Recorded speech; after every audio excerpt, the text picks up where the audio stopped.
Good evening, 49er faithful. It has been a hot minute since Randon and I were on. About a month to be exact. Camp has come and gone. The regular season is upon us. We're going to be talking about camp. We're going to be breaking it all down. Excited to be here. Randon, it is damn fine to see you, my friend. How are you doing this evening? Are you ready for freaking football? Forgot what your face looked like, man.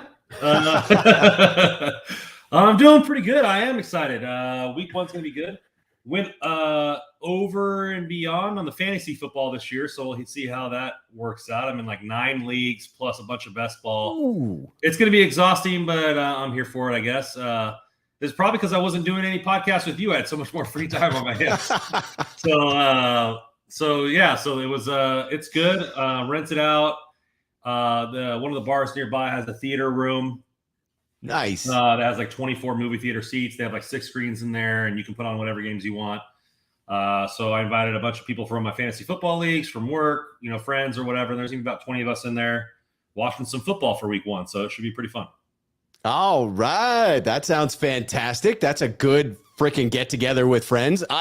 I'm impressed by 9 fantasy football leagues. I thought I was pushing it with 4. I was like, I'm not sure that I have quite the bandwidth for that. You're like, no, double down on that and add 1. Both of those are rookie numbers. A guy in 3 of my leagues, he's up to 65 leagues.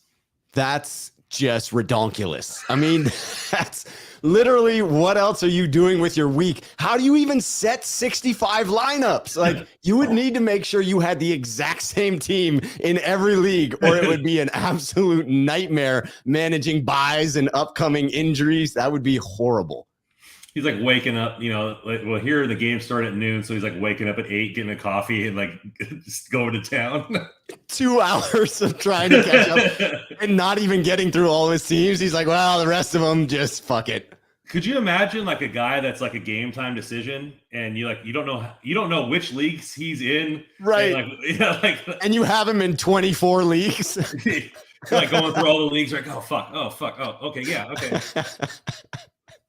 Magnificent. Well, let's say what's up to the faithful that are here in the comment section. Ellis10 coming in. What's up, faithful? Sneakerhead here on the channel. Love it. Eric Shun was like, holy crap-a-noli, 78 minutes left until the stream starts.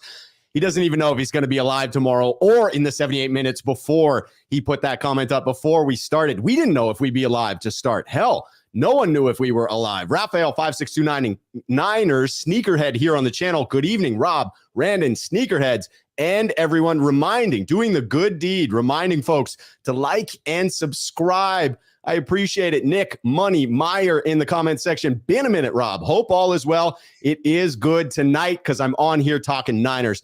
Brett J. Sneakerhead here on the channel says, what's up, fellow Sneakerheads? Bro Montana in the house. So fucking pumped for this season.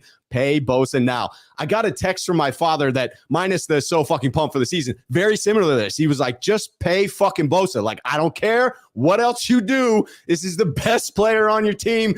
Pay the man. We're going to be talking about that in a little bit. 420 Savage in the house. Just listen to Aerosmith. Rob's back in the saddle again. LOL. Good to see you back. Good to be back. 420 Savage. Alan Eliza, Sneakerhead here on the channel. Rob and Random, good late evening to you both. Let's go Niners. Debo, that like button. When will you do a show with Jack again? I know you've been busy. I'm trying to get one going with Jack on Monday.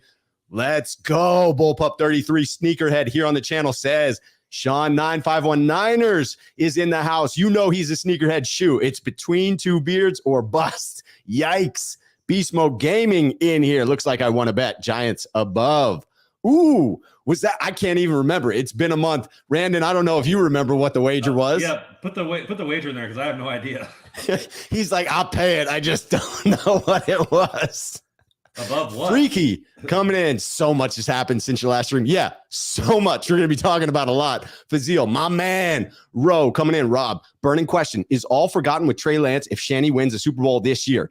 Yeah, everything is forgotten. All past discrepancies are forgotten when a Super Bowl is won, when you haven't had one since 1994. Bullpup 33, Sneakerhead here on the channel. Nothing better than a little R&R on Friday before a long weekend. A little R&R. Get it, Rob and Randon? That's really fucking clever. I like it. Very Spy Nick Danger in the house. the Gabe Stivers Show, Sneakerhead here on the channel. 7 more days for the Pittsburgh Steelers. Spy Nick Danger wants the Niners to get their act together, but we have our act together. Lewis coming in, missing the silky voice. I'm glad to be back. Spy Nick Danger says, go Randon, and hit the like button. He did actually yell that one too, but I'm just going to put it in there with the mellow tone. Roberto coming in. Roberto, hey there, Beards. That's bad when I can't even get the pronunciation of Roberto correct. As a Robert, that's terrible. $25 is the wager. For what, though? It's like, damn it. I don't remember making that. He says, donate it. Donate it. I like it. Make the donation. Okay, we are all cut. No, we're not all cut up. I clicked another one. I've seen all 5 Super Bowls. I'm getting old. Need to see another Super Bowl win. I've been alive for all 5, but certainly did not see them all. Jimmy J in the house. Hell yeah. Okay, we've gotten through comments. We're very excited to have everyone here in the chat. Please keep the questions and comments about what we're talking about going, but we got to get to some topics so that we can actually give you something to ask questions about. So, Randon, let's start off with what I think a lot of people want to talk about. Maybe it's been talked about to death.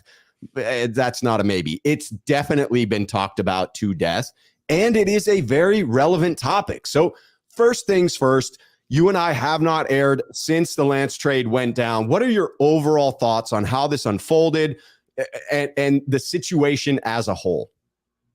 I think it's an absolute embarrassment, to be honest with you. That's fair. I think when other members of the National Football League are saying this is embarrassing, he's getting testy with Matt Barrows at press conferences, which knows, Shanahan's a very prideful person. He knows that it's embarrassing. There's been zero correct about how they've went, almost zero correct about how they've went about the quarterback position since they've started. And let alone the Lance situation. Yeah. And I'll just go straight, like little bullet points here. Like, one, you don't scout Mahomes and Watson or any quarterback in that round. Right. You go 0-9, trade for a quarterback, essentially, which at that point was probably the 33rd pick in the draft because a second rounder, right? He wins 5 games. You don't franchise tag him. You make him the most expensive quarterback in the league after 5 games. Then you start him or whatever, we go to the championship game and everything like that. Then you feel like you need to get better there. You don't pull the trigger on Tom Brady, which I don't blame him for that. But in hindsight, bad move. Right. I was also on the camp that after the 2019 season or whatever, I was like, let's just keep Jimmy at that point because Brady looks washed. But then you say, hey, we need to go and get better at quarterback. We're going to trade 3 first-round picks, which is, by the way, the most ever to move up to the number 3 pick for the 3rd best quarterback in that draft, and you didn't even know who you were taking at that point. That's so painful. Then said quarterback plays the least amount of games ever for a top 5 quarterback pick since 2001. So you don't even get him on the field. And, that would be fine if he was, throwing for 500, 600 passes in college for 4 straight seasons like Patty Mahomes. But Tom Brady had more passes in his last year in the NFL than the entire career going through high school of Trey Lance. Like, that's how inexperienced he is. So you don't give the kid any run. You keep Jimmy Garoppolo in the building, right? Chiefs decided to go with Patrick Mahomes. They traded away Alex Smith. Packers decided to go with Aaron Rodgers. They trade away Brett Favre. They give full confidence in that player. And then we're gonna walk the line here and keep Garoppolo, who you didn't even want to keep. That's why you ended up and traded. So you're gonna have a $25 million backup, or what I think it is the fact that he was wanting not to lose his job, right? Like, you got to win some games, and they weren't winning games. Then you don't play. Then he breaks his foot. Then you happen to have Purdy in here, and now he's the real deal after 5 games. Like, didn't you already relive this by making the mistake with Jimmy Garoppolo, by making him the highest paid quarterback after 5 games? But now, technically 8 for Purdy, but I get your point. But you want to go all push more chips in. Like, to be honest with you, if they didn't get to the NFC Championship game off their great defense and good running game, they wouldn't have jobs. Like, this is a fireable offense anywhere else in football, and they've gotten either lucky or good bounces and that kind of thing. I just look at it this way, and then you go and trade the kid. You don't even give him this backup job. You go for a quarterback in free agency, 30 minutes into free agency, sign him. It just baffles me how much they F this whole situation up. And they didn't have a plan the entire time, right? Because they moved up to 3, and the reports are they asked the Packers, hey, do you want the 3rd round pick for Aaron Rodgers? So even at that point where they're supposed to be convicted about a player, they're chopping that pick for Aaron Rodgers at that point, right? Like, there's no planning ahead. And then once they've come up with a plan, they didn't stick to any plan. First it was Kirk Cousins, then it was this, then it was this, then it was that. Like, you can't tell me that, this is what we were thinking, and this is what happened, and this is where we're going with this. This all seemed like circumstance. Right? Yes. Like, hey, this happened, we're just going to make an adjustment. This happened. Like, they didn't stick to any one thing. And then the fact that you look at a coach, right? Sam Darnold's supposed to be the next. Why can't he be the next Steve Young? Brock Purdy's the real deal. And anytime Kyle ever said anything about Lance is, oh, he works hard and he's a smart young kid. Like, that's it, right? Like, McCarthy has said more nice things about Trey Lance in Dallas in 1 week than Kyle has his entire career here in San Francisco. It just baffles me how mismanaged this whole thing is. And you know what? And it's okay to be critical of this situation and still agree that the Niners are in a good situation to win the Super Bowl. Yes, two things are completely separate. Right. And both can be true at the same time.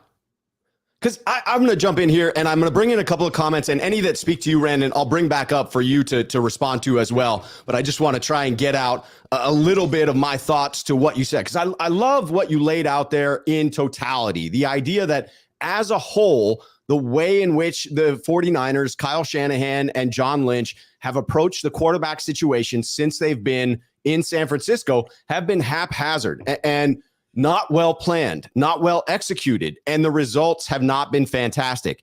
And had they not lucked into drafting what appears to be a phenomenal quarterback at the last pick of the draft, they'd be in a pretty tight situation right now with a roster that otherwise can and did get them to NFC championship games. And I want to bring in Sean 9519er's comment here. And I'm going to keep going here, Randon. I'll bring this one up for you to respond to as well if you want to. But he says, blah, Randon, we've been to 3 NFC championship games in 4 years. Other than the Chiefs, who else has done that? No one. What do you think? Kyle is God? Everyone fucks up picks in the draft every year. They took a shot. Kyle Shanahan explained it. I agree with that sentiment on some respects. What I will say is that had they used that draft capital otherwise, would it be only 3 NFC championship games, right? Would it have been a couple of Super Bowls in that same time frame? Because now you're talking about a team that has gone to the NFC championship game that uses a first-round pick, another first-round pick, and another first-round pick on players that they can use. When you look at the assets that Miami was able to get for the trade, it's ridiculous. Add Bradley Chubb to our roster, take Lance off of it, and I think you're looking at a team that has the defense needed to get over that hump. To me, it is, again, some of the poor planning and odd decisions. The idea of moving up to 3 without a clear target of who you're taking, the target should have dictated what you were willing to give up in order to move up there. Now, I completely agree with one of Sean's later comments, which is this is all hindsight that we're looking at this with. No doubt. Look back at my channel when this came out. I was thrilled about the move up to 3 because it was exciting at the time. I was thrilled about the choice of taking Lance. I predicted that was who they were going to take because of the potential upside. Looking back, when you take a running quarterback who never ran a 40-yard dash, when you take a quarterback in a year where you can't go in and look at them in person, your scouts have barely seen him in person, and it was a weird year because of COVID, probably better to take the safe draft pick, probably better to take the safe choice. And we decided that a big swing was what we needed when we were so close to the precipice of a Super Bowl. Again, go back and look at my tape. I was excited about it then. So this is me changing my tune in hindsight. Absolutely. But when you examine something, when you look to learn from the situation, I think that's what you have to do. You absolutely have to. He doesn't take accountability. Back. He doesn't take accountability. I do think that he admits a bit of his mistake, and I don't actually want him to admit how big of a mistake it was. I would. He's not going to get fired. He's going to be, hey, we botched this entire situation. Yeah. We botched this entire situation. Our roster's good. We're moving forward. This is what it is. I feel like he said that in essence. I think in order to be totally truthful, he would have to throw someone under the bus. He would have to say, I didn't really want Lance as my pick, or I did and someone else didn't, because I think the truth is going to be a little bit messier about how they arrived at the fact of picking Lance. And don't get me wrong, it would have been a reach to take Mac Jones at 3 as well. They proved, I thought it was a bad decision to move up to 3. I mean, yes. For me, it was exciting. Let's move it. Let's do it on draft day. The Dolphins moved from 12 to 6 for 1 first rounder. Yeah. Then we would have had first round picks the last 2 seasons, which to keep a window open, you need young, good talent. You need young, good, cheap talent. The last 3 years, we don't need first round picks, and we just traded our last one away. So and all the people that we have signed are getting old. No offense. The window was open the last couple of years. It is shrinking. Now, I mean, Purdy's is the real deal, as they say. Now you got 4 more or 3 more years of a cheap quarterback, and you can move things around and all that kind of stuff like that. But let me ask you a different question. First, I'm going to celebrate Brett J, Sneakerhead on the channel, member for 19 months. Brett, welcome to the 19-month club. And a little bit further along, Luke Luna, my brother out there, 21 months as a sneakerhead. Absolutely love it. Again, two things can be true. You can be very satisfied with a lot of the other moves, a lot of the improvements to the team, the offense that Kyle Shanahan puts on the field on a weekly basis, the defense that his coordinators have built, the choices he's made on his coaching staff. He's made some phenomenal moves and has put the 49ers from a position of weakness into a position of dominance. And so I praise Shanahan. There is no tone here for me of Shanahan needs to answer for this. Shanahan needs to, be held accountable. I do like what Randon is saying, that, hey, a little bit of mea culpa, a little bit of, yes, this was a mistake, but I felt that we got that on some level. That to me is what's needed here. And I can still love what Shanahan does for this team and criticize this move because it never really made sense. I mean, to take the player with so few snaps, people position the 49ers as the best place for a quarterback to land. That would have been true for a veteran, not a veteran, but an experienced college quarterback. The Niners would have been the best place to land there. For Lance, they were probably one of the worst places because there was no patience to allow him to get the snaps that he needed in order to grow. And Kyle Shanahan admits that in the presser. He says something along the lines of, yeah, he needed those reps. He wasn't able to get that here. The question that begets is, well, didn't you know that you weren't going to be able to give him those snaps? Didn't you know that you were a Super Bowl contending roster with a veteran quarterback that was still on the team and probably gave you the best shot to win? So to me, it was questionable logic. I got swept up in it at the time, was very excited for Lance's potential and still believe he will be successful. So that's one of my questions. Will the Niners regret this move? Who's to know? I mean, they will if Lance beats them in the playoffs wearing a Cowboys uniform. I mean, that's for sure. But I just think that this whole thing is I almost want, if I did you wrong, Rob, you would want me to say, man, I effed up. I apologize. Let's just move forward, right? I just don't feel like he gave that. I feel like, oh, we took a shot. Hey, we took a shot in the dark. We didn't follow any analytics. We just picked somebody. It didn't work out because we didn't make it work out. And let's just move on from here. That doesn't really seem like accountability to me. Now, other people think it is. Obviously, there's people in the chat that think it is. For me, I don't think it is. I don't think it's accountability. I think Shanahan believes he's holier than thou and that he doesn't make any mistakes. And this is Trey's fault for not improving. So I think it's a little dog move for Shanahan. And now though, I mean, is there going to be quarterback drama this year? No. Can we actually focus on the team? I'm going to enjoy that That I do want to point that out. That is a sigh of relief for me. I'm not going to lie. Over the last month, one of the things that weighed on me in doing shows was the quarterback bullshit. I got sick of it, man. I got so sick of it. The two encampments that developed that were rooting for the same goddamn team, but really took these positions of hate towards one another. I can't stand for that shit. Like, I just can't. If we are 49er faithful, we can disagree. We can respectfully disagree. I am all for respectfully disagreeing. And I think the vast majority, I got to point that way, of people, Randon and the comment section included, respectfully disagree on things. You can have different points. You can bring up different stats and you can make your case. And it's very compelling and fun to have those conversations. But when people start throwing jabs at one another and it just gets to that point of the sickness that we have in politics in this country, that to me is just like this tribal bullshit that I can't put up with. And so I am glad that is dead. And I wish Lance nothing but the best. I hope that we regret this a little bit because I am rooting for that young gentleman. I hope he's successful. It makes it harder rooting for him in that uniform, doesn't it? I hope that like he doesn't get a chance to play in Dallas and then he goes somewhere else and is successful on his third team because I couldn't stand it in that star on the helmet. That would be too tough. I want to bring this in. Brett J says, Bro Montana in the house. Keep up the great work, fellas. Pay Bosa now. Brett J is donating $5 towards paying Bosa.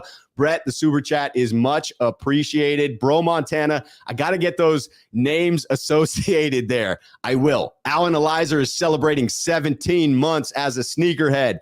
Randall is celebrating 20 as a sneakerhead. We've got 4 different sneakerheads celebrating 17, 19, 20, and 21 months. I am hyped about it. Do you think, Randall, do you feel like the compensation was fair? Obviously, we got to a point where there weren't many teams interested. A lot of teams knew that we were painted into a corner. We get a 4th rounder out of it. What do you feel about that? I mean, as soon as he was the number 3 quarterback, I didn't really care what we got, to be honest with you. Right? Like I was just hoping he would have another opportunity. Apparently there were 8 or 9 teams that called in. They gave him the most money. I think it's interesting, especially being out here in Dallas, what is being said about the whole situation. A lot of fans out here like believe in Cooper Rush the similar way that a lot of people believe in Purdy. Like, hey, he won like 3 or 4 games for us last season. And then other people are like, hey, he's 29 and has only played like 8 games. Like, we need a young guy that can potentially take over. Dak's contract's been restructured a couple times. I think he's slated to make $59 million next year with 2 void years after that. Best believe there's still going to be controversy out here thinking like, hey, maybe we should spend that other $59 million elsewhere and give Trey Lance a shot and build the roster around him. So we'll see how it goes out here. I'll keep everybody apprised of that. But ultimately, like I said, the compensation didn't really bother me. I'm just happy the fact that, like you said, we can just all be fans into one team, right? Like, yeah, I'm a Purdy fan. Like the Moxie last year, great. Like I just thought that I thought Lance got the raw end of the stick in this whole thing. I thought he was never given a chance. I don't believe that Kyle's apology or Lynch's apology was sincere. I don't think that they really gave him an opportunity to succeed. I think they kind of led that kid on. And everybody keeps calling me Grant. I don't even watch Grant Cohn, so you guys can stop it with that. I have my own opinions, please, in this whole thing. So I mean, that's my opinion. If I'm wrong and other people think it was sincere or whatever, good for you. That's fine. But I thought it was kind of a cop-out way. For sure. By the way, especially since on the trade day they didn't even acknowledge it on the day that he was traded. They sent up Fred Warner and Hargrave to talk about it in front of the media and ask them questions about it. I thought that was weak. Like they should have went out there. They used a Friday news dump for sure. Yeah. Like typical. And by the way, that last comment I put up, I don't think at all was comparing you to Grant. I didn't know if there was another one in there where you saw that, but I don't think that was the intention of Sean 951 in that comment at all. I think he was just pointing out that some of that division does come from some of the more vocal voices. He said it later. On YouTube. Gotcha. Yeah. And so, yeah, to me, the 4th round pick is disappointing. But once you got labeled as the 3rd quarterback on the roster, it becomes an unfortunate reality. I agree with you that I don't think Lance got the proper shot. I disagree on it being attributed directly to Lynch and Shanahan. I think they believe they bear some of the responsibility. I also just believe that the poor gentleman had bad luck. Yes, Shanahan bears the responsibility of having him in the last preseason game where he did break his finger. That's unfortunate, but he was a player that needed reps. So I understand the logic of having him in there to get those reps. And then it is the unfortunate circumstance of breaking that finger. Again, with the broken ankle, you can attribute, hey, you shouldn't be running him inside. I get that argument. I think where he was in his development, it was reasonable for him to be run inside. I don't think that other coaches would have batted an eye at calling that. I don't think Lance batted an eye at that play being called. And then it was an unfortunate circumstance where he breaks his ankle. So I believe a lot of it had to do with bad luck. I will say I'm happy in moving on. Same topic, but next one is Shanahan admitting that picking Trey was a mistake. So I like this as a mea culpa. He says that's exactly the deal. It didn't work exactly the way all of us wanted it to. And once you realize that it's time to move on, and we did for us and we did for him, I think we're both in a much better position now. When you move up and it doesn't work out, that's definitely a mistake, Shanahan said. But we did like our decisions when we looked into the two veterans. We did like our decision when we looked into the two veterans that were available, and we didn't get that. And we knew that we were going to have to go 2 years from where we were going to have to go 2 years from them. We knew we needed to go up and get a quarterback at that time. The criticism for me is going up without the quarterback in mind, because then you're paying a price for an unknown, return. And that to me is just poor business, regardless of what player you end up taking there. So to you, the presser answering the questions, it just wasn't enough. You want more of a Shanahan to be like, man, I fucked up. Yeah, I mean, I just look at a lot of the stuff that he says, and then he goes back and says something else. Like he was like, "Oh, like if Josh Allen was in the 2017 draft, we would have definitely scouted him and kept him." Well, he didn't blossom until year 3, so you would have got rid of him after 2 years and moved on because he didn't fit your scheme. Like I just didn't like it. Makes no sense to me. Like on some of the stuff he says here, and then he says it there. Like I think that it's just, I don't know. I mean.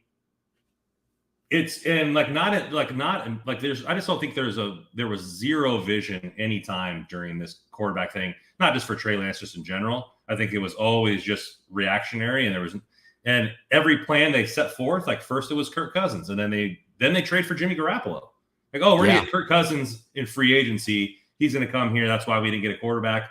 Then they go out and trade Jimmy Garoppolo. It's like we're gonna do this and then not this, and it's just I don't know.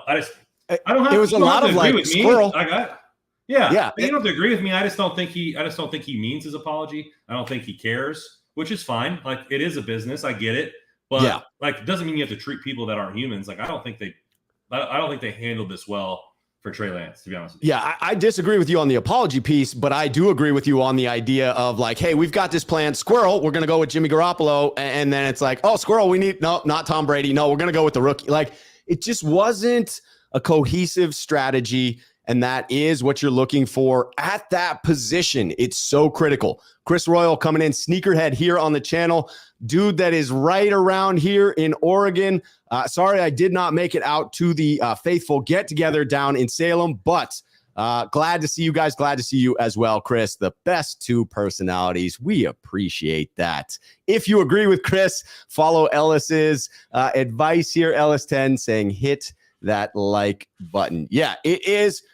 It's an interesting situation. Weird, as Jimmy Garoppolo called it. Okay, moving on to some comments from the post-game presser here. Just wondering again if, in fact, they did take some accountability. I'll read a couple of quotes and then we can move on to another topic there. So, to me, it's a question of, was it just unfortunate circumstances? And Shanahan talks that a little bit. He says, was hoping he could play more his first year. We knew he wouldn't come in and just take it over for Jimmy, but we were hoping to mix it in and kind of give him some experience. But once he broke the finger and stuff, it just got tougher for him as time went on. That to me is the most acknowledging piece, which is like, hey, we had a plan. It may not have been perfect. We may not have had the greatest plan to go up and get our guy at 3. We may have pivoted a little bit there. And we took someone with talent that we thought was going to get some snaps. He broke his finger in that in the last preseason game. Shanahan did admit that was his fault and then moved on. So to me, again, this is the situation of unfortunate circumstances. Let us move forward to a comment from Robert Griffin III. Was the trade for number 3 the worst in 49ers draft history? So Robert Griffin the third, after it was official, says it's official. The 49ers decision to give up 3 first-round picks to move up and draft Trey Lance is the worst draft day move of all time. I agree with the people who get picky about the wording. They did not trade 3 first-round picks to move up and draft Trey Lance. They traded 2 first-round picks and then took their first-round pick along with it. So yes, it cost them 3 in total. They didn't trade 3. I get it, though. And this one's tough for me, but when you look at what Miami has been able to do with the assets they got and the fact that the 49ers got nothing out of Trey Lance because of those injuries, because of unfortunate circumstances, and because of their own decisions, I do have to say it's the worst draft trade for the 49ers in their history and will be mentioned alongside all of those worst draft day trades in NFL history as well. And that's unfortunate. That's the worst one that I can remember for sure. I mean, I'm a younger Niners fan, but like I was listening to another podcast and it was like they were putting it up there with like the Ricky Williams trade, but at least Ricky Williams gave the Saints quality snaps for like multiple seasons, but I still think it was proven multiple times on draft day that teams were allowed to move up for cheaper. Right. And like, you're not a savvy GM just because you outbid somebody. Like that's not a way, like a simple overpay does not earn you that title. Like, they overpaid for McCaffrey. Now McCaffrey worked out better than what I thought it would because he stayed healthy and he was definitely a difference maker, but doesn't mean it was a great trade for what you gave up. Like that's hindsight as well. You know what I mean? Like I didn't like the value that they gave up for the running back. And obviously the running back market's not there. A younger, just as productive running back in Jonathan Taylor is on the market and should have gotten more than Chris McCaffrey, and they couldn't get a deal done. So just because we bid that much doesn't make it a good trade. Just because we bid too much for the 3rd round pick or the 3rd overall pick doesn't make it a good trade. Doesn't make it a smart move. And then they could have got just as much for, or they could have paid less to move up to 5 or to 6 and get a guy. Or they could have stood pat and took Mac Jones and still had 2 first-round picks the following 2 years to better the roster and keep it cheap. So, like that's the question I have is you'd use those other picks if you just stay where you are and use those 2 additional picks on other players. Let's say you took Mac Jones. Just how much further would the Niners have been along than they are now? And I understand that is hindsight, and hindsight is 2020. To Sean's comment here, he says, okay, so then was the pick 262 the best pick in 49ers history? Win some, lose some. It's a draft, not a science. So again, this goes back to 2 things being true at the same time, that you can criticize the move for Lance and acknowledge that, yes, so far, it kind of looks like it is the best pick in 49ers history. There's a lot of history to be written at this point. Brock Purdy has to have a full career before we can decide it. But I think it is fair to say if we continue to see from Purdy what we saw last year, then yes, it will be a pretty easy decision to say that 262 for a starting quarterback is a damn fine pick. So far, the best pick, I believe, in their 10 years, probably Fred Warner. That is a damn good value for Fred Warner. All-pro linebacker. He's still young. He's under contract for a 3rd. I am going to call out Sean caught it as well. Overpaid for CMC. I'm curious what you meant by that. Do you mean how much we're paying CMC on his contract or the draft picks that we gave up? Because I thought it was a very good trade in bringing CMC in.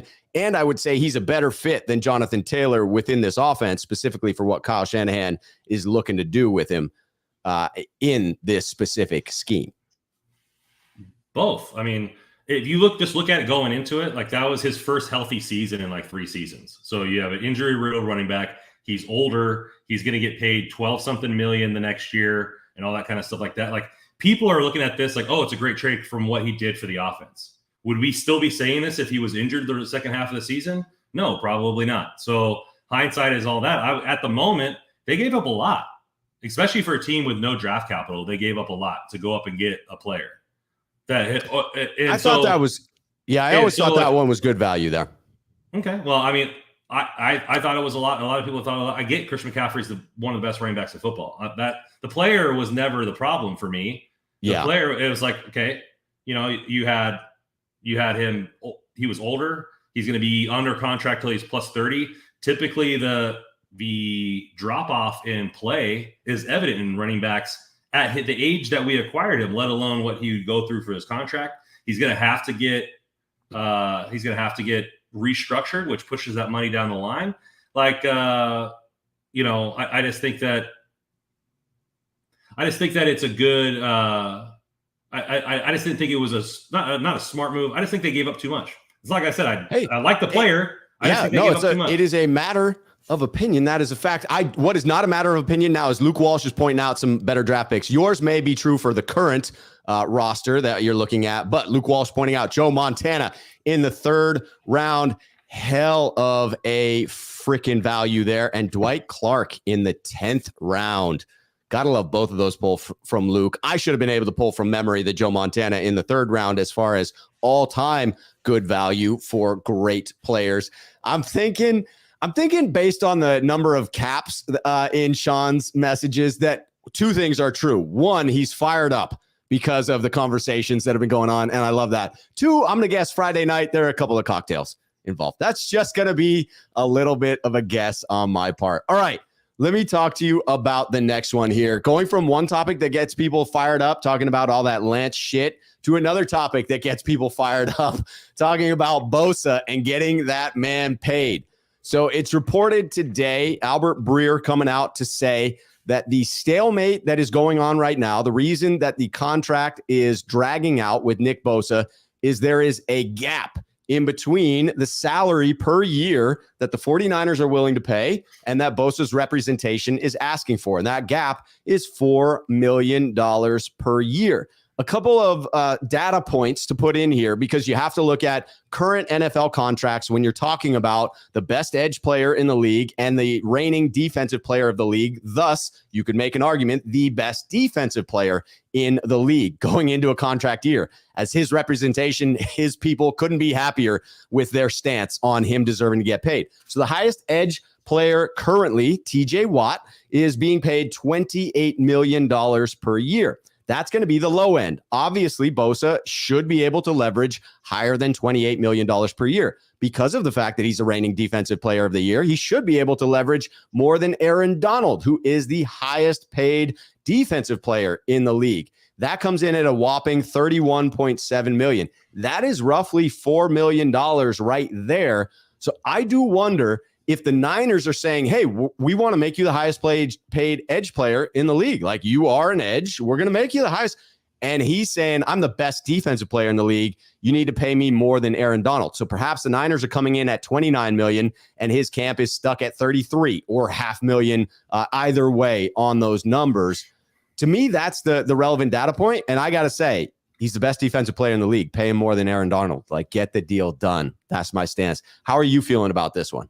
Same. Like, why do the Niners have to make this so hard all the time? Right? Like it just seems like all these just like, why do all the big contracts have to get done like right before camp? Like, why do we have to wait this and drag it out and do all this kind of stuff? Like, this is the easy one. Like, this is not resetting the tight end market like they did with Kittle. This isn't, paying a middle linebacker exorbitant amount of money. Like, Bosa had the best year of his career when it mattered most. He's the defensive player of the year, so he should get paid more than the other defensive player of the year, which is Aaron Donald. Like, okay, Aaron Donald's making what? I think it's like 30 or 31 or something like that. You just brought up the numbers. Okay, how's another mil over that? Good? Okay, let's move on. Like, some of these players, it's easy. I think it was with the Trent Williams and Bakhtiari, whatever. Like, they got paid near the same time. And I don't know if it was Williams got paid first or Bakhtiari, but one of them was like, yeah, I just want $1,000 more than the other player because I just want to know that I'm the highest paid tackle at one point. Yeah, I think that was Williams got that done right after Bakhtiari. It was petty as fuck, and I was here for it, dude. That's just what they wanted, right? Like, that, just get it done. Like, he won Defensive Player of the Year. This team is worse without Bosa than this team is worse without Purdy or Fred Warner or whoever. Like, the amount of impact that he brings to the team versus any other player is not even comparable. Like, Like he's the best player on the roster. Yeah. Let me ask you this, because I think Randall's right. Bosa will be at practice Tuesday. That is not a question. That is a statement. Randall is making a prediction that Bosa's deal gets done over the long holiday weekend and that he is there on Tuesday with the rest of the team to practice. I actually think the Niners are practicing Monday. They come back on the holiday. We'll be there. So I'm going to make the statement that Bosa is present on Monday. I think the deal gets done over the weekend. How do you feel about it? You think this thing continues to drag out? Yeah, I mean, if they're $4 million off, like somebody was saying, oh, like they have a dinner scheduled. Like, why aren't you in New York just like hammering this out? Like, it doesn't make any sense to me. Like, why this is taking so long. And players that miss camp have a 60% higher chance of having soft tissue injuries. So then you're paying this guy, and he might be injured throughout the season because you didn't allow him to get the ramp up time that it needs. And everybody's like, oh, Bosa doesn't need preseason games. But you do need man-to-man combat. Like, you do need to have that go full bore against another human being at least a couple times. Like, I wouldn't be surprised if he's on a pitch count in Pittsburgh if the deal gets done. I wouldn't either. And this is absolutely true. Sean 9519ers coming in. He says, if Bosa doesn't play week 1 against Watt, that's a disservice to him and our team and the league. Like, we deserve to see the man play. The two greatest edge rushers in the league right now, going toe to toe against their opposing offenses. Like, get the man in, pay him. Pittsburgh is a sneakier freaking team. We're not going to break down that game this week. We'll do it on our show next week. And Pittsburgh could sneak up on you in Pittsburgh, traveling back to, I've been to that stadium. Those fans are legit. That team takes itself very seriously. Coach Tomlin always has them ready to play. That is a leader of men if I've ever seen one. He gets his guys fired up on Sunday. So you need everyone available. Dropping a game early while your quarterback is still knocking off some rust, coming back off of a surgery, you got to have your defensive star there to do it. It would be tragic not to have him out there on Sunday against the Steelers. A fun, little fun thing, I didn't really realize until somebody brought it up to me this week, is that all 3 major Pittsburgh sports teams have the same colors. How easy would that be as a fan? Just wear black and gold for everything. Yeah, just wear black and gold for everything. It worked. We've got some agreement on getting him paid by money. Let's hope that we are right about that one. I saw a comment come in here that I wanted to hit, that Michael Steckham says, hey, we don't have the money. The deal for Bosa will actually clear up cap room for this year. I read an article and have done a little bit of the rough math myself. Could be close to 10 million cleared up off the cap this year. It's future cap money that, yes, it does get tight. We've got a lot of big contracts, but Parag Marat can massage the hell out of those. The cap continues to go up. We will face cap hell at some point, but it is down the road. We can continue to kick that can. So we absolutely have the money to pay him. The Niners are being prudent in saying, hey, listen, if we can save $2 million in these negotiations annual per year, that's big money that we can pay elsewhere. But you cannot do it at the detriment of this season, at the idea that Randon put out there, that now you're potentially throwing Bosa out there on a short week. Like, a lot of those things make me very, very nervous. My stance is you absolutely pay him. The one thing that made me feel good is the stance of both the coach and the general manager, right? So you had Shanahan saying, head coach, hey, you guys know how we feel about Nick, and we all know how good of a player he is, right? They want him in the building. So hopefully we can come to terms soon, get him here as fast as possible. When Lynch was asked about that trade rumor that got floated, no, real simple, not trading him. So that much I like. The language is all clear. There's nothing from Bosa's camp coming out that's making this toxic. I still feel like a deal can get done. It's just two sides coming together on a number. Business deals happen all the time. Just make it happen fucking soon. Yeah, get it done. Get it done. It's like, all right. Everybody's like, oh, there's, they got to think about the future and this and that. Like, then don't pay your fullback $8 million. Like, there you go. There's the $4 million. Like, you pinch pennies elsewhere. Don't pitch pennies on the defensive player of the year. Oh, Roberto saying Pittsburgh's tackles are soft. Give Bosa some soft tackles and let him. I mean, he came in a week before the season, his rookie year, I think it was, and had a sack that first game. A bunch of pressures. Get him in. Get him practicing. Let him set the single season freaking sack record. Please make it happen. You know what I did hear? A rumor, and I don't know if it's true because I don't know tax code or whatever, but I heard a rumor that like the NFL for like signing bonuses and like all the stuff that's not game checks are sent out or are taxed based on your home address. But the bylaws and whatever are based on where you live for most of the season. Well, obviously the season is usually California, so most of the players get taxed for California. But in the off season, then he goes back to Florida. So I heard a rumor that he's just waiting to have the majority of the time he's lived in this year or the previous year to be in Florida, to where his taxes are way less, and that's the only reason that's it's taking so long. The only thing I know for sure is that with all major league sports, they are each game is taxed individually. So if you play a game in Florida, it gets taxed with Florida state income tax. If you play a game in California, so yes, Niners players get taxed higher in California, and more of their games, all of their home games, are taxed that way. And it's not as significant because they are taxed in that different bracket in different states as well. Okay. I think everyone in the comments is saying, yes, we need to pay the man. I can't see anyone taking the Niner stance of like, yeah, let's be prudent with our money. I love your point of like, hey, be prudent elsewhere. Be prudent elsewhere, Niners. Not here with your best player. You call him your best player. You say he's the best defensive player in the league. Pay the man. Bosa wants Mahomes' money. That's $500 million. And that's when you say no. Yeah, right. That is when you say no. Okay, we're getting into what's down on the ticker here. Roberto Davis is already on it. Jittery Jimbo is weird, always weirdly injured, probably won't make it to game 6. He's talking the trash. I was just going to say prior to the topic is like we're dragging Jimmy back out so that the fans can bash him a little bit more on the show, and already Roberto has done it for me. Thank you for making my point. Yes, absolutely. We're going to get some shots fired at Garoppolo. But it was interesting to me that like Shanahan's holding a grudge against Garoppolo. Garoppolo clearly still has some ill will towards the 49ers for how things ended. I get it. I mean, he loved his teammates. His teammates loved him. The riff was definitely with the front office and with the head coach. But Shanahan took some shots in this quote. He says the era of changing is when we got here in 2017, we waited 10 weeks and made a trade for Jimmy, played 5 games, and then we made him the highest paid quarterback of all time at the time.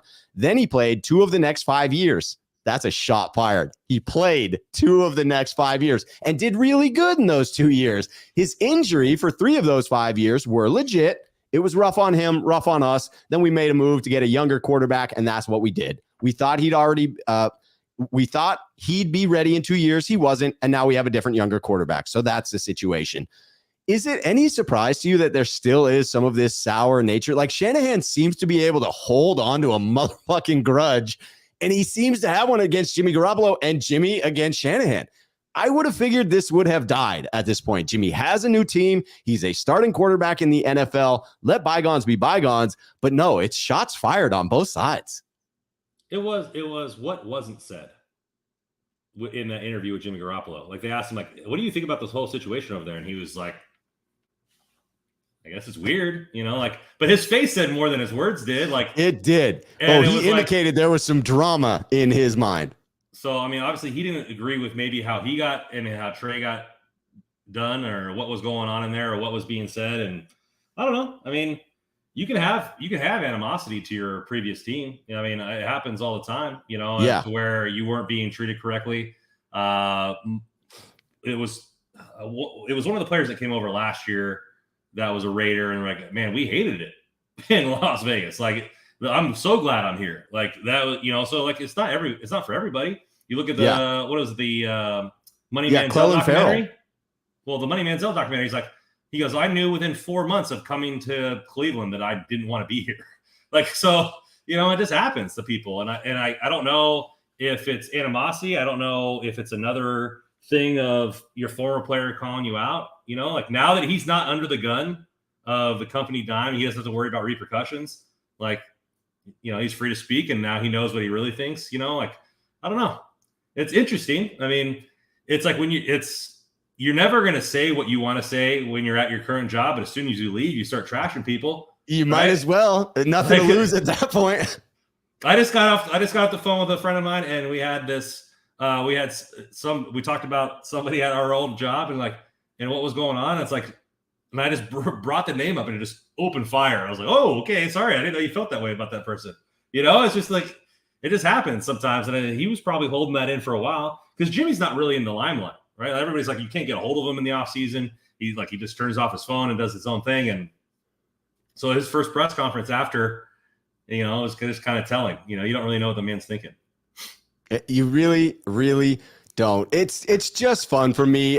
I absolutely, Jimmy is going to be someone that I continue to root for. I saw a comment that I can't bring up right now because it's a little while back, but it was from Sean951 talking about, hey, Jimmy absolutely hampered us with those injuries. Yeah, and also with the wins, took us to a couple of NFC championship games. And so I remember the good times. I choose not to dwell on the bad. I do the same goddamn thing with my divorce, right? Like, might as well remember the good times. Why write off a decade? I'm not writing off 4 fun years of watching the Niners, of being competitive with Jimmy around 5. I mean, I was hyped up in 2018. That was a rough one.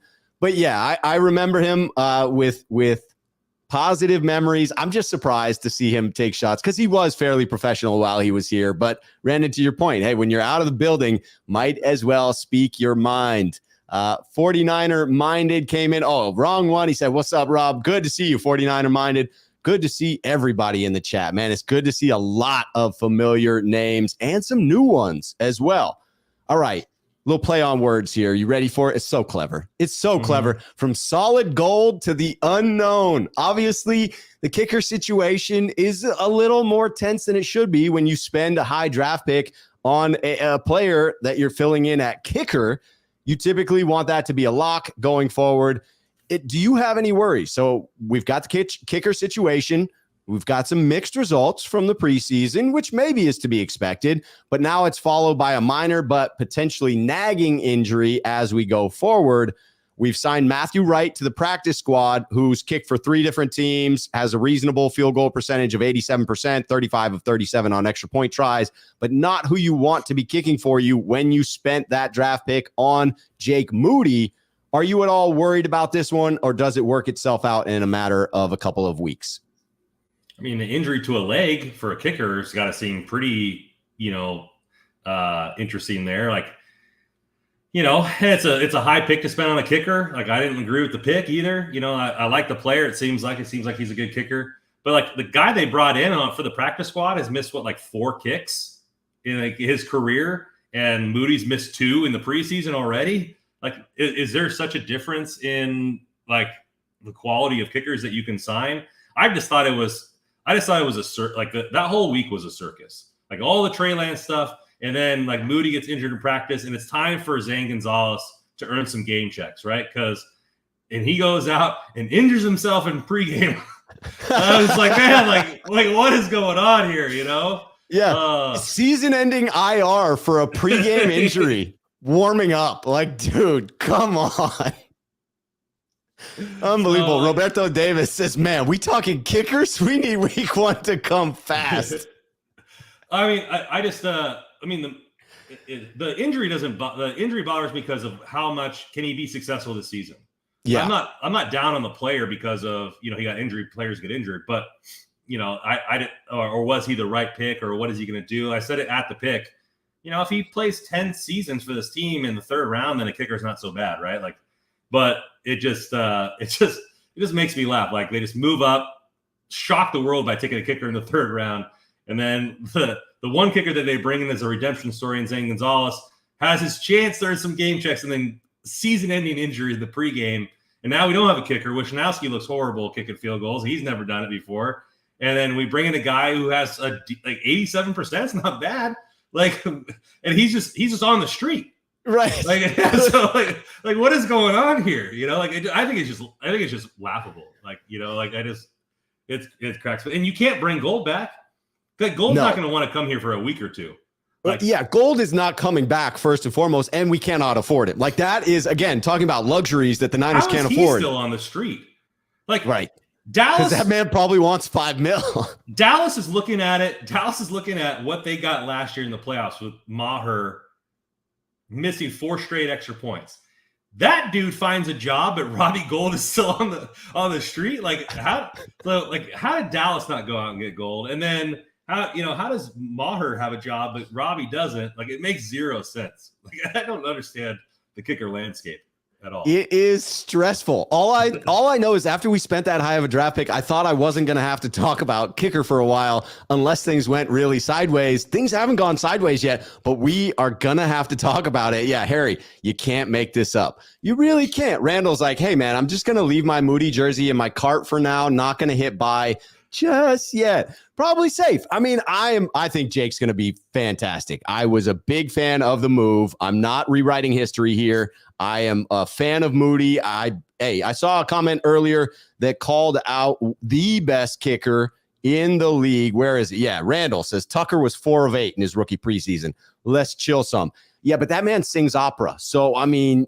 there's that. No, Justin Tucker was 4 of 8. Did you see him kick an 87-yarder in practice? Oh, my God. That's ridiculous.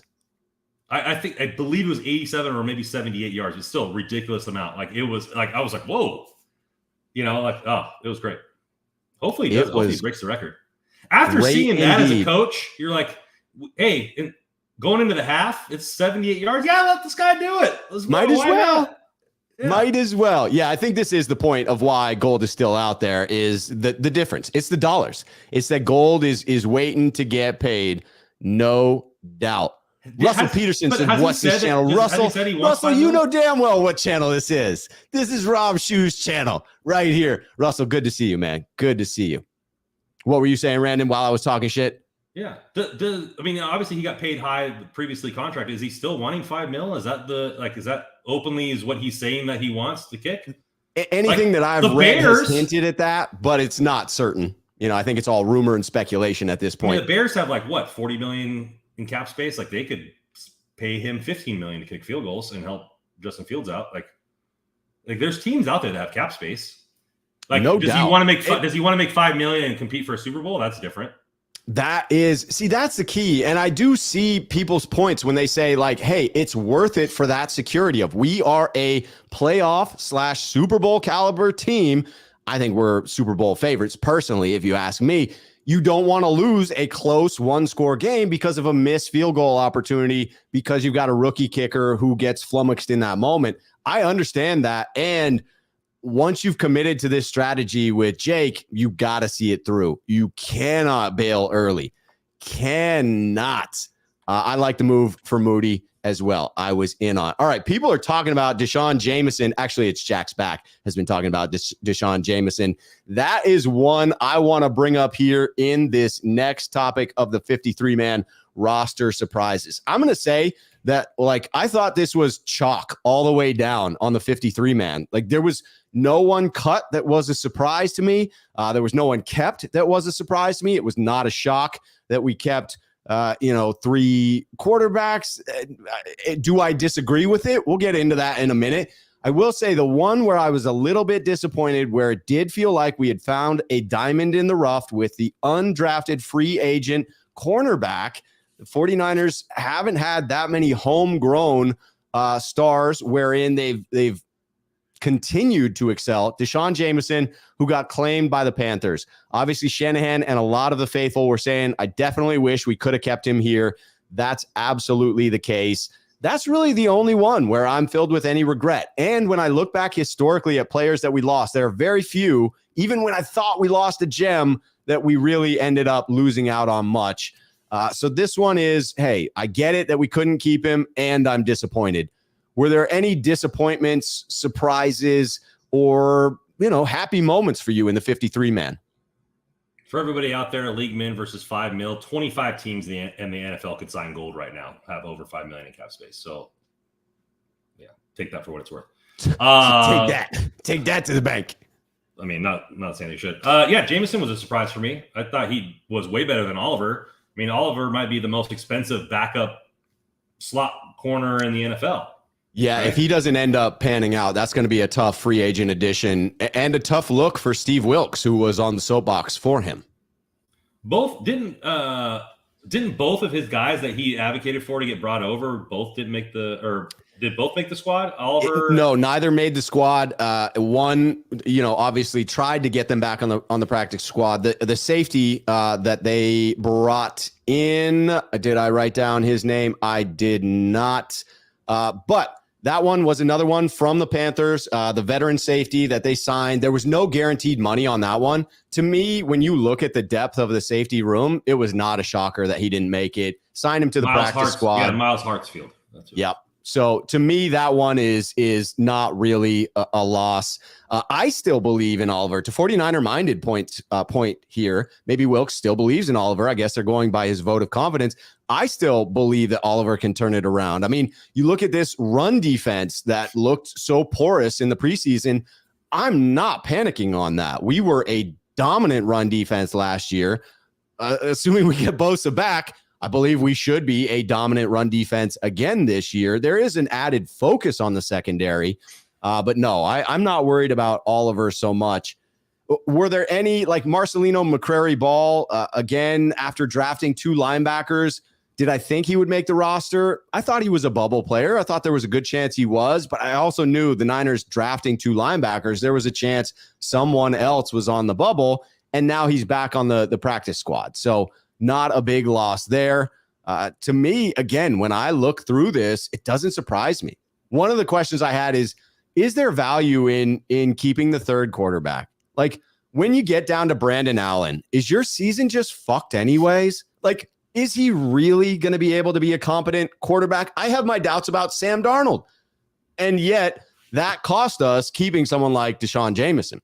So I get that Kyle Shanahan thinks he fits my system, he can operate my system, and he gives us a chance if we're down to that. I think if you're down to your third string, you're no longer really a Super Bowl caliber team, and therefore, why not keep the young player that could mature into something of value? I thought Nick Sakel making the team was a travesty. That guy was a human turnstile in preseason. He was the worst player I saw all preseason, period, bar none. And he got the roster. And we had other offensive linemen that played. Ilm Manning, it was quickly scooped up on the practice squad by the Cardinals. Actually, they took 2 of our offensive linemen. Yes, they did. 2 waiver claims. Jameson was good. I thought he should have made the roster. Who's returning kicks for us? Because all the guys that were returning kicks in the preseason aren't on the roster anymore. Is it going to be Ronnie Bell? I mean, that's it probably sure my seems guess. like it could be. Shanahan seems to love his running style. I do too. But Ray McLeod didn't get put on IR, so maybe that injury will be, a little sooner than later. Ilm Manning was one that I think you could make the case for Zakel versus Manning. I think you've got to look at interior offensive linemen and what your backup situation looks like. But the Niners obviously get greater looks at the players in practice than we do, and they must have a reason for their choices as to who they kept at the linemen. I'm guessing that any team that is, has a real deal quarterback isn't keeping 3 players. Yeah. I like what Luke says here. Hey, Nick Zakel would have made it to the practice squad. We should have risked him and had Ilm Manning. So again, you get down to like strategy moves. I think that's a fair criticism. I don't know that it would have worked. And yet I can see why people are making the case for it. There is no doubt about it.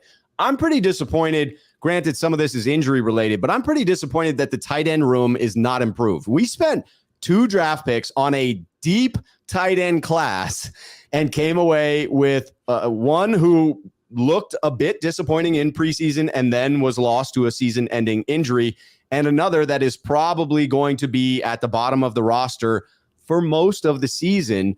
And now you have the same 2 backups where it's Charlie Warner, who had earned the primary second snaps for his blocking prowess, and Ross Dwelly, who can make wonderful catches but can't seem to hang on to that second spot behind George Kittle and really offer much in the way of receptions during the regular season. So I'm just disappointed that we had the opportunity to upgrade our tight end room. We took some swings and we missed. Now, obviously, That's life. That is the draft. You do win some, you do lose some. This one, though, feels like a loss, and one that we've been trying to address for a while. That to me is probably the biggest disappointment if I had to name it. Yeah, I mean, you spent a third-round pick. Oh, man, we've been awful with the third-round picks lately. Spent a third-round pick on a tight end. You expect him to make the roster. Injury happens. And you have that seventh guy. But Willis had a good camp. And maybe he'll get more run as the season goes along. I really wasn't expecting either of them to, like just grab the bull by the horns and take the second spot, to be honest with you. I thought they were both I thought that Warner would have been the casualty if Latu would have stayed healthy, because you're not going to cut a third-round pick. But, who knows? I mean, it's all this team is good. The tight end room is effective if Kittle's healthy, and that's pretty much all you need to know. Yes, if Kittle stays healthy, then there's no concern. The previous years have shown us that there's a likelihood that for some portion of the season that won't be the case. And so that is the concern, that now who do you turn to? We tried to make that upgrade. Again, it was a deep class. If it's a standard tight end class, I get it. You take your swings, you move on, but you take 2 swings in a deep class. And so far, the returns are not that great. People agreeing that Ronnie Bell will get cracks at the return specialist. Yes, Joseph559 said, man, haven't heard from you in a while. It has been a hot minute, but we are here. All right, looking through the comments, making sure I don't miss any fantastic ones like this one. Between two beers back on. That must mean the season's about to start. Yes, it is. 420 Savage says, Fumagalli is my number 2 tight end. Yeah, hey, I used to work with his brother, so I'm pulling for Fumagalli, but cuts. All right, so we're moving on to the last topic here, injury move. So this is just a minor one. Do the Niners gain any advantages by stashing anyone on IR or PUP? So Robert Beal and Danny Gray go to IR. That allowed for the move of, hey, they made the handshake deal with Austin Bryant, a free agent edge rusher who was last with Detroit, that showed some good things during preseason. I still am waiting until we get real football to judge. And Kerry Hyder, we know what he's done with this team, his ability to play inside and outside. So both of those signed back after those corresponding moves for Robert Beal and Danny Gray. Do you expect both of those to be candidates to return? Both are shorter injuries that they should be able to return.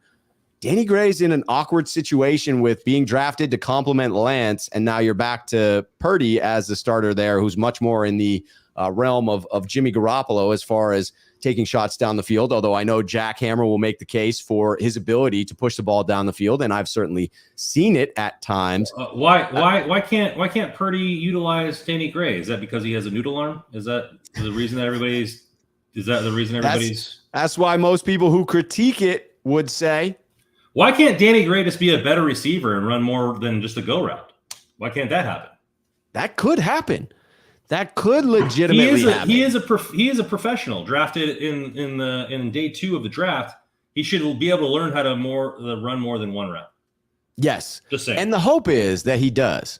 Absolutely does. To me, this one, I hope they both can make it back. Robert Beal, of the two, because I've not seen much from Danny Gray yet, Robert Beal is the more intriguing of the two for me, because I think we truly do need greater depth at that edge position. I still wouldn't be shocked if the Niners get into the season and pull the trigger on one of the veteran edges that still sits out there.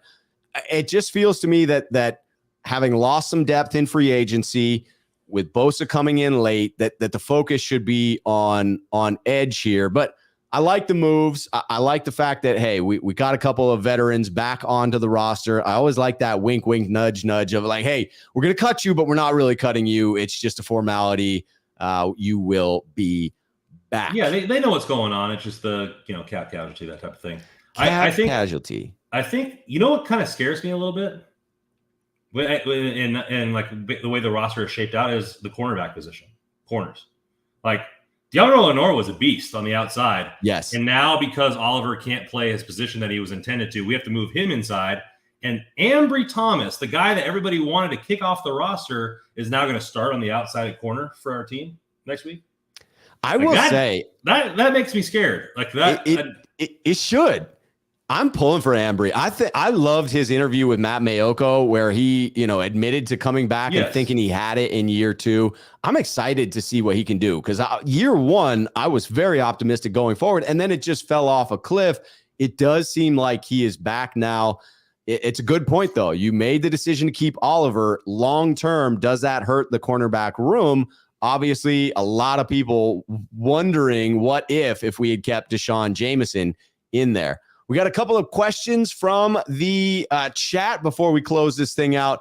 Chris Royal coming in. He says, Rob, who is your dark horse MVP for the team this season? All right, dark horse. So not an obvious choice.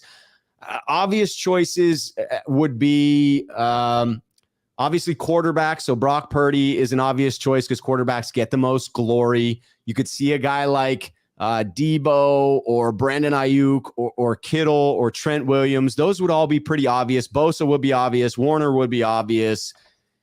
I'm going to say for dark horse candidates, is Christian McCaffrey a dark horse candidate? Probably not. No. But I think that's going to be my pick. I truly believe in Christian McCaffrey. I overpaid by a wide margin in an auction format draft for him because I believe this is going to be a phenomenal statistical season for Christian McCaffrey. If I've got to go true dark horse, unlikely to win it, I'm going to say Charvarius Ward. A lockdown corner. Stealing mine. I like it. Is that we haven't had a lockdown corner, that could have won it since 94, since the last Super Bowl. And so that one to me is, if I got to pick a dark horse, I'm going there. What's your reasoning? If you had Charvarius, what were you thinking, Randon? I just think you could see a reasonable uptick in picks. And when you start getting, and he looked dominant. And he looked dominant for most of the season. So I was kind of going there. I was just trying to go away from the standard, it's going to be this guy. I think that he's kind of been silent. I mean, obviously he was our biggest free agent signing, but Hargrave, I mean, he had like over 10 sacks last year. The team underperformed in sacks based on what we thought. Obviously Bosa is going to help like that, but getting much more pressure from the interior and not just one side of the defensive line all season, I think that'll be great. How they manipulate him, whether they prepare him next to, or on the opposite side. Obviously, Armstead hopefully has more than 0 sacks this year. I just think the interior defensive line could be a lot more stout in the sack game.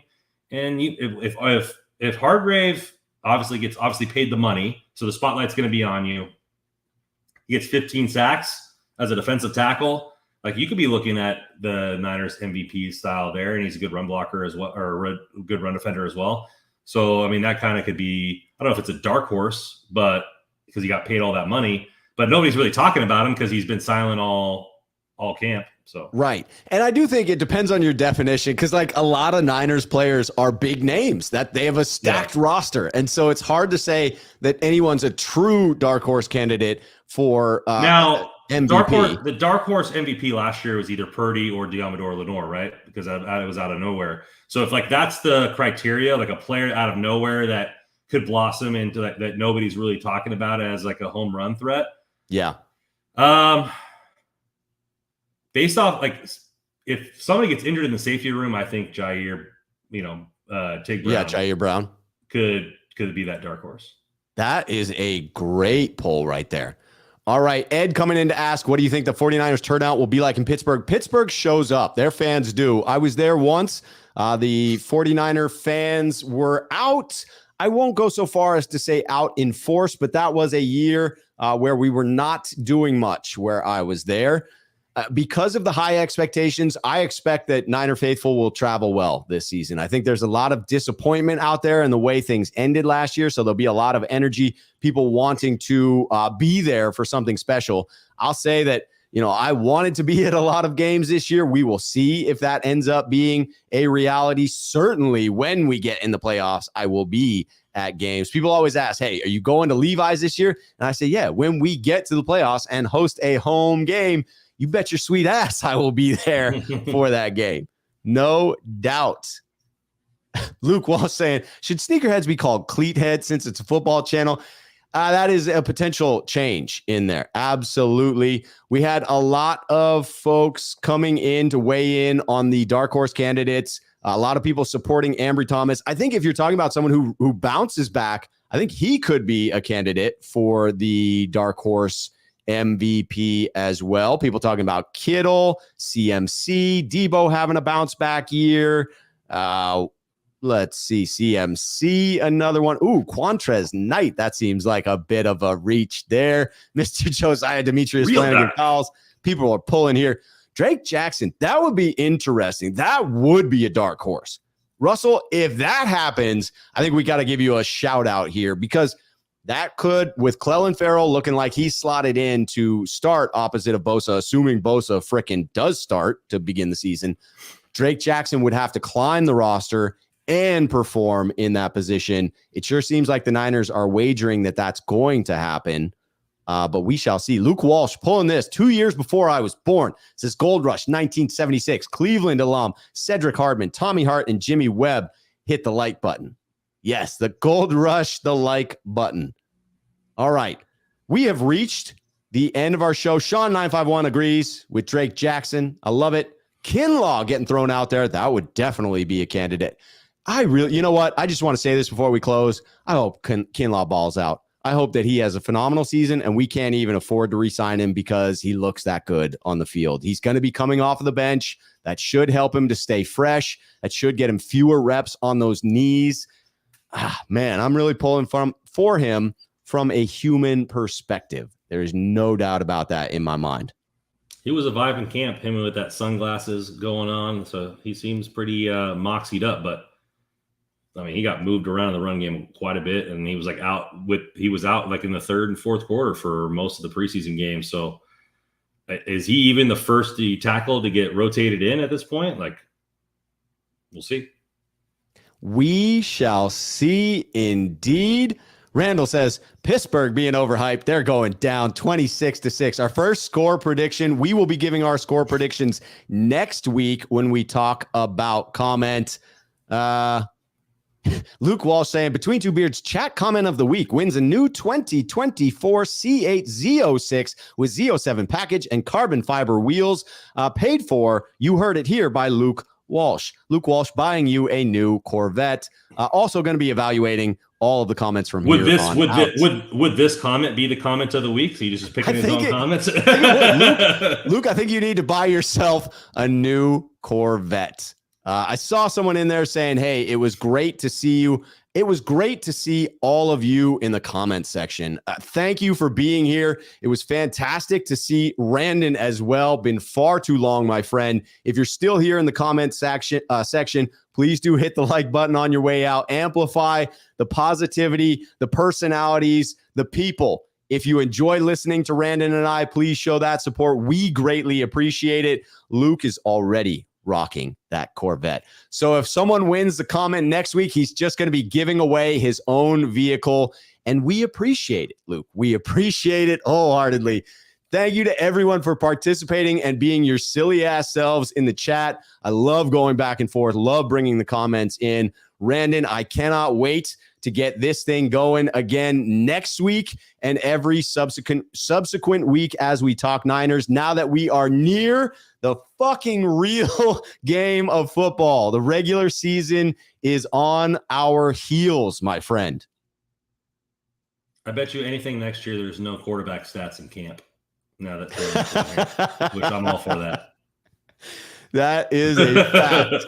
Nor do we need any quarterback stats in camp. Please let us move on from tracking the completion percentage through camp. That would be wonderful. I agree with the greatest 49 sneakerhead here on the channel. It was a great show. Absolutely enjoyed it. Kieran coming in. Glad to see you back, guys. Let's fucking go, faithful. Let's do it. Let us do it. Luke Walsh is looking for spare change because he's going to have to give away his Corvette next week. Times are tight, Luke. I get it. Man, appreciate everybody. We will be back next week. Keep an eye on the Twitter channel at The Left Shoe. Randon is still doing the Hockey Pod. Details are down below. Please go down there. Give that a follow as well. Randon, always a pleasure talking 49er football with you, my friend. Good to see you, brother. Yes, indeed it was. Until next week, you all know the drill, but I got to do it anyways. Cheers, faithful.